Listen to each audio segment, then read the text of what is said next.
Welcome to this deep dive. We've got a stack of your sources here detailing, well, a massive transformation at the Mexican Tax Authority, the SAT, right?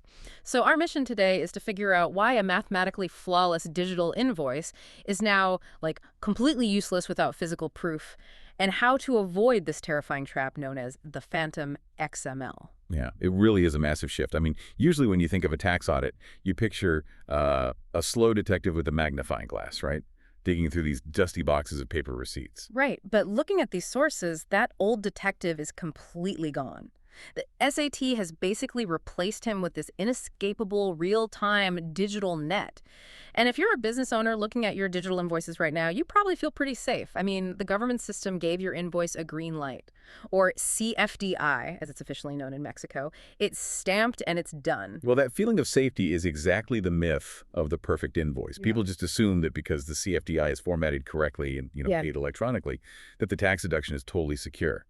But the SAT is actively hunting for phantom XMLs. Which are these invoices that are digitally perfect, but the actual services they describe, like, never happened in the real world. Exactly. And here's the trap. Under Article 69(b) of their tax code, the SAT looks at the vendor who issued that invoice. If they decide that vendor lacks the physical infrastructure, personnel, or assets to actually provide the service, they label them an EFOS. Right, a company simulating operations. Yep, and the moment that happens, you, the buyer, are automatically labeled an EDOS, which means someone deducting simulated operations. Okay, wait, let's unpack this for a second. If the government's own portal approved the invoice when it was stamped, why is the buyer suddenly in trouble for the vendor's lack of assets? I mean, you're guilty by association even if you genuinely paid the bill. Unfortunately, yeah. The digital record just doesn't matter if there's no physical substance behind the vendor.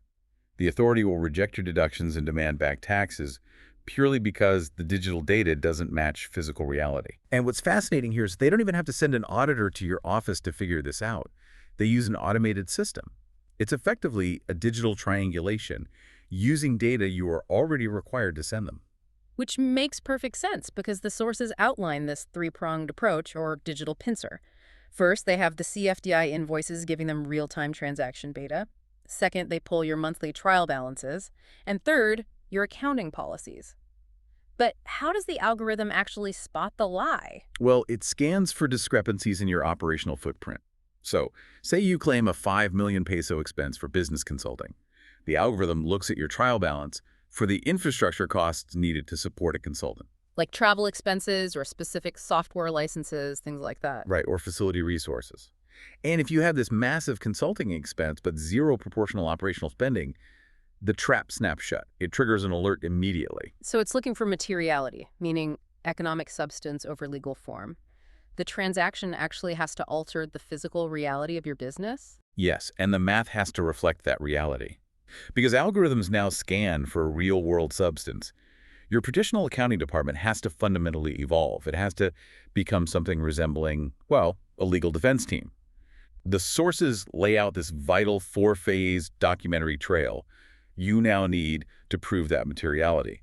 The first is the contractual phase. And that means using something like Mexico's NOM 151 standard, right? Like a cryptographic timestamp so you can mathematically prove the contract wasn't altered after the fact. Exactly. That covers the legal agreement. But then you hit the execution phase. This is where you actually have to prove the work happened in physical space. Which, looking at the requirements here, geotagged photos, visitor logs, work logs, I mean, that sounds more like a criminal parole requirement than a corporate tax check. It does feel extreme, I know, but think about it from the algorithm's perspective. Anyone can fake a digital invoice, but it is incredibly difficult to fake a geotagged photo of a consultant physically standing in your facility on the exact date the invoice claims they were there. Okay, fair point. So we have the contract and we have the photos proving they actually showed up. What's next? Next is the deliverables phase. You can't just put monthly administrative services on an invoice anymore. It's way too vague. You need highly specific final reports and signed delivery receipts. And finally, there's the financial phase, which ensures your bank transfers perfectly match every corresponding accounting record. So what does this all mean for you as a business owner?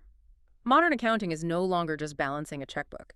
You are basically directing a rigorous, meticulously documented film of your daily business operations. Every single expense needs a storyboard, a cast, and location evidence. That really is the reality businesses have to face today. And while your sources focus on Mexico's SAT, this signals a massive global shift. Tax authorities everywhere are, weaponizing data intelligence to demand proof of physical reality. It really is a digital net replacing that slow detective we talked about. But, if governments are increasingly using algorithms to audit operational substance and demand things like visitor logs and geotagged photos, how long until companies just deploy their own AI to artificially generate perfect visitor logs, emails, and geotag photos?